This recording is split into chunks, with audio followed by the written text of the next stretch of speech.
Depois da campanha bem-sucedida de povos indígenas contra a privatização do Rio Tapajós, a mídia hegemônica publicou uma série de textos culpando o governo por não ter um pulso mais firme na hora de lidar com a situação. Nesse contexto, a gente já sabe o que isso quer dizer, né? Se você não sabe, não tem problema. A Sofia Labanca vai explicar tudo para você agora no Plantão do Meteoro.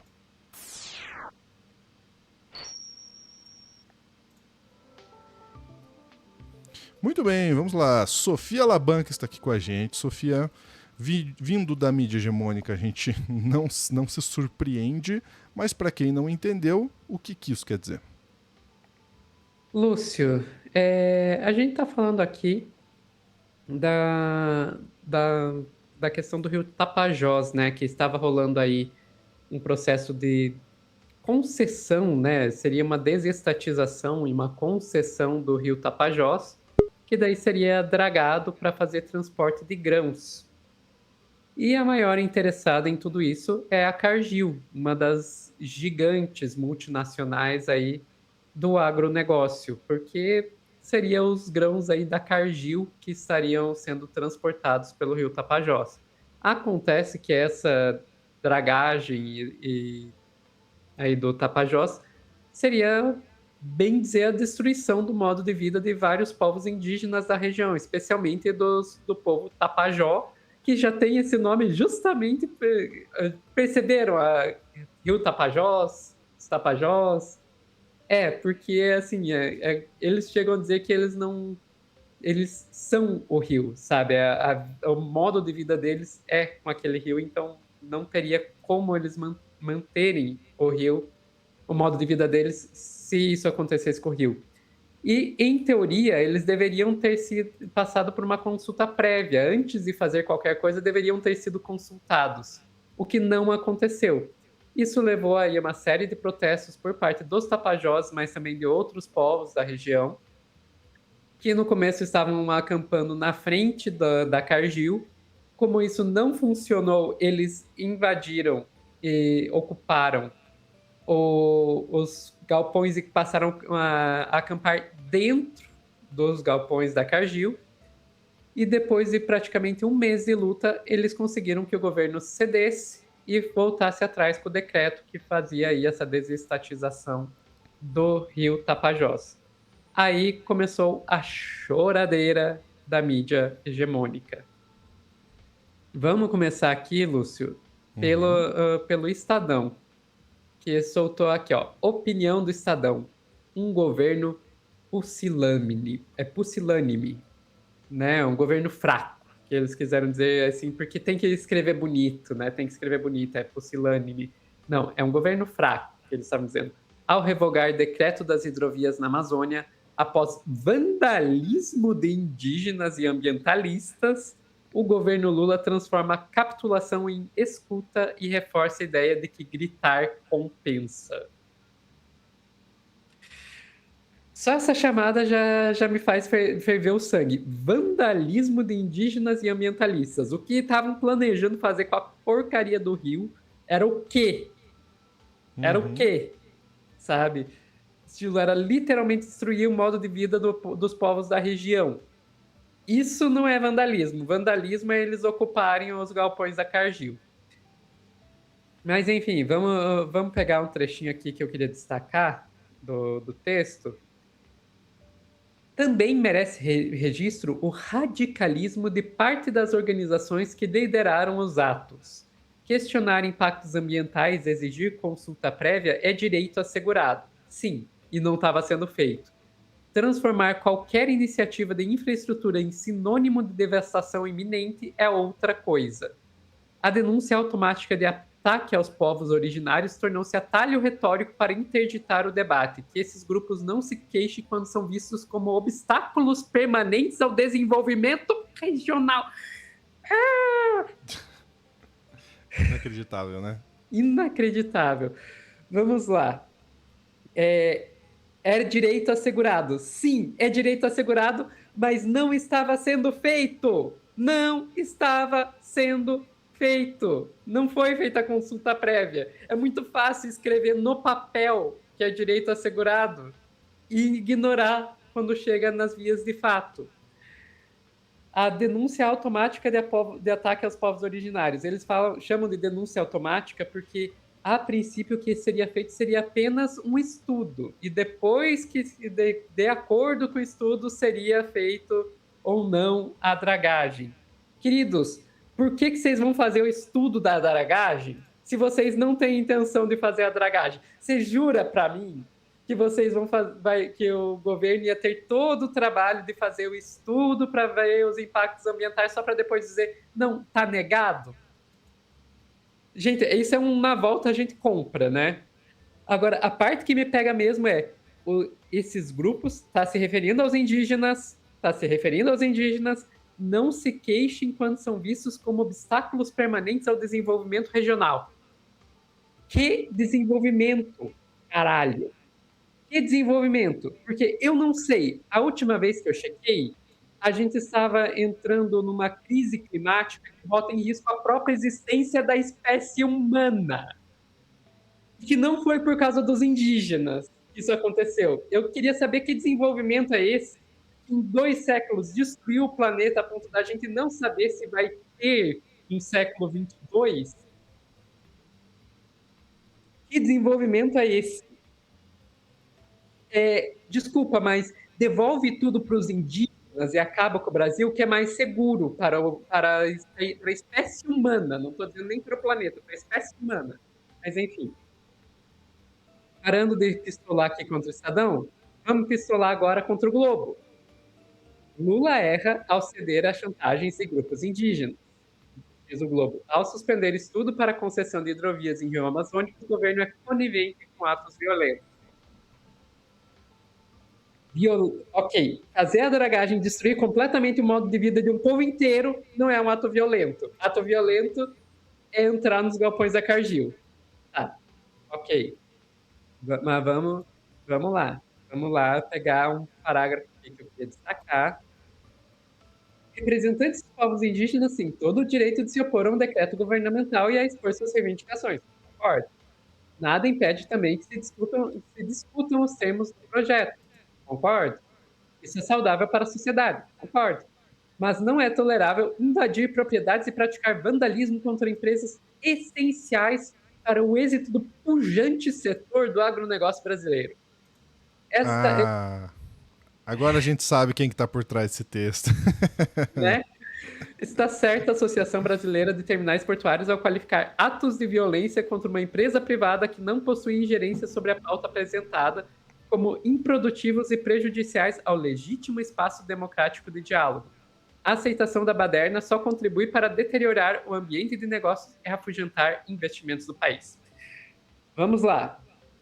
Ato de violência contra uma empresa privada que não possui ingerência sobre a pauta apresentada. Isso é se fazer de besta e fazer de conta que o agronegócio não está por trás da bancada ruralista, que é a maioria do nosso Congresso Nacional.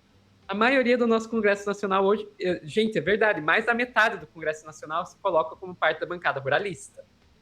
E você acha que não tem o pessoal do agronegócio por trás da bancada ruralista? Veja, o maior doador de campanha do Brasil nas eleições de 2022 foi o Rubens Ometo, que é da Cosan, que é uma empresa do agronegócio. Você vai tentar fazer... Você tem que ser muito, muito cínico para fazer de conta que o agronegócio não está por trás por vários atos do nosso governo. E vamos lá, a aceitação da baderna só contribui para deteriorar o ambiente de negócio e afugentar investimentos do país. Que investimentos? Que investimentos? Quem está por trás disso é a Cargill. A Cargill é a maior empresa privada dos Estados Unidos. Maior empresa privada, Sofia, mas não é a Amazon, essas aí. Não, essas são empresas de capital aberto. Empresa privada quer dizer que não tem capital aberto, não está na Bolsa de Valores. A maior empresa privada, ou seja, que só tem um pequeno grupo de sócios dos Estados Unidos, é a Cargill. Todo o dinheiro da Cargill vai para 12 pessoas. 12 pessoas! Olha só o que a gente está falando de destruir um rio para beneficiar 12 pessoas. Ah, mas Sofia, os empregos que eles causam aqui, que eles promovem aqui no Brasil, 11 mil pessoas. 11 mil pessoas no Brasil inteiro é o que a Cargill contrata. Só o povo Tapajós já tem mais de 11 mil pessoas. Entendeu? Então, Sem contar que boa parte da operação é industrializada, então nem tem exatamente. necessariamente mão de obra envolvida. Mas vamos lá, já pistolamos contra o Estadão, já pistolamos contra o Globo, vamos para Folha de São Paulo. Lula cede a baderna e paralisa projetos de infraestrutura.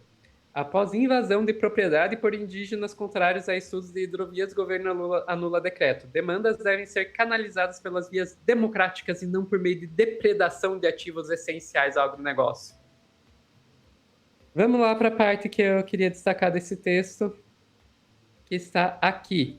É legítimo que comunidades tradicionais exijam consultas prévias e manifestem preocupações com a segurança alimentar e ecossistema. Concordo. Contudo, tais demandas devem ser canalizadas pelas vias democráticas e não por meio de ameaça de ativos essenciais ao agronegócio. Ao ceder a baderna, Lula cria um precedente inaceitável, o de que para derrubar uma política de Estado basta atropelar a lei e a propriedade privada. O resultado será um país com infraestrutura precária e instituições fragilizadas pela força bruta sancionada pelo presidente da República. Eu achei muito interessante que eles botaram a culpa aqui no Boulos.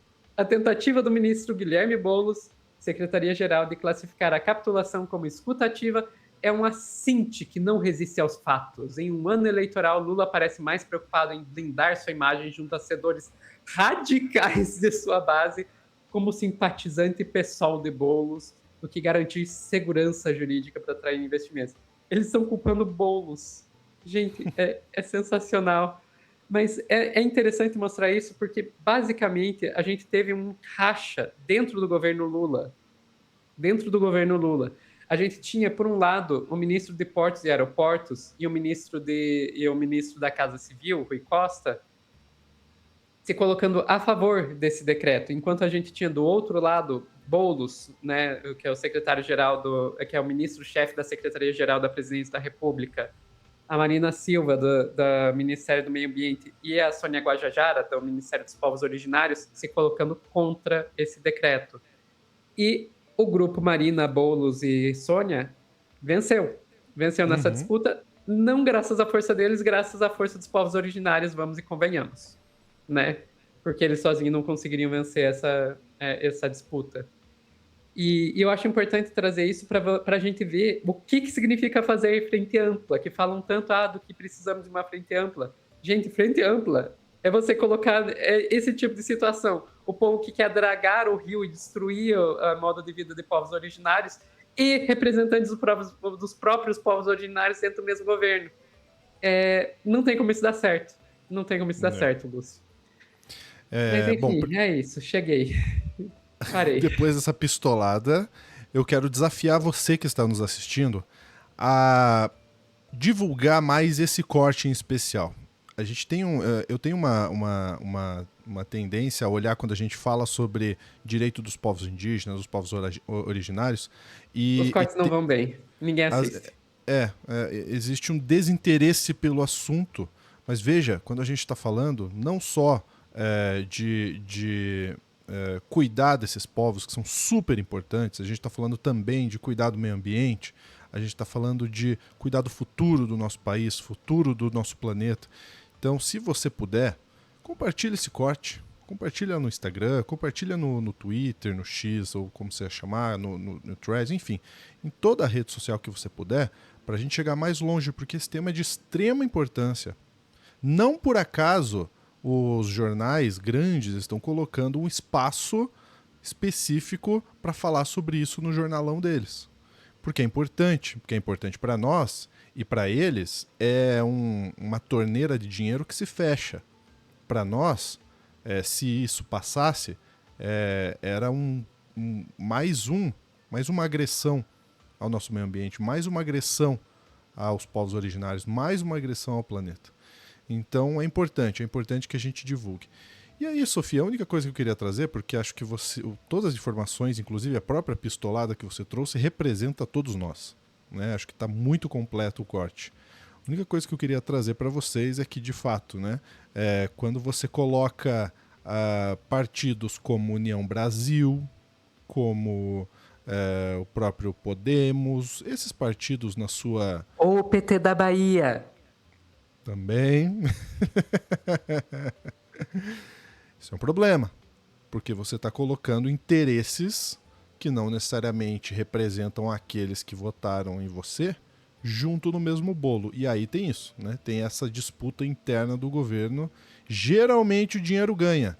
Quando que a gente consegue derrotar a questão do dinheiro? Quando a voz é ouvida. Quando que a gente faz a voz ser ouvida?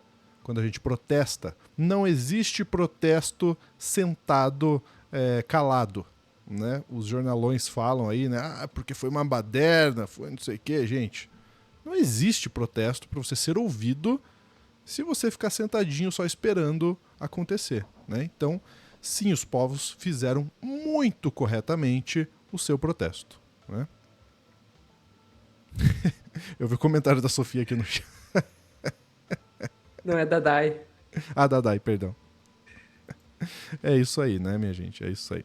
Bom, eu quero saber a sua opinião. Deixa aqui embaixo. E, se puder, compartilhe esse corte. Grande abraço. Até a próxima.